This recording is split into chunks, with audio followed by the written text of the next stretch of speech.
Сырдашарга сиңдиң болсун, эркелешерге эжең болсун демекчи Бишкек шаарынын тургуну Жумабулова Дилбара Ормоновнаны 10-июнь 39 жаш өздүк майрамы менен куттуктайбыз. Бирбеди деп таарынба баалуу белегим жакшы сөз, жакшы тилек. Куттуктоомду кабыл ал сүйкүмгүлүк, бул да болсо жашоодо абдан керек. Эч убакта көңүлүң чөкпөй, ден соолукта аман-эсен жүрүшүңдү, ой тилектериңдин баары орундалышын тилейбиз.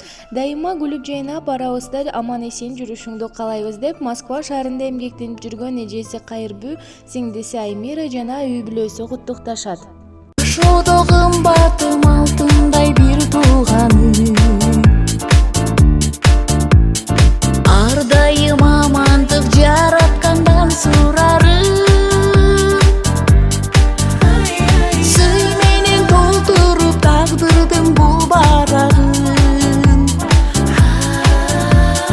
сырдашып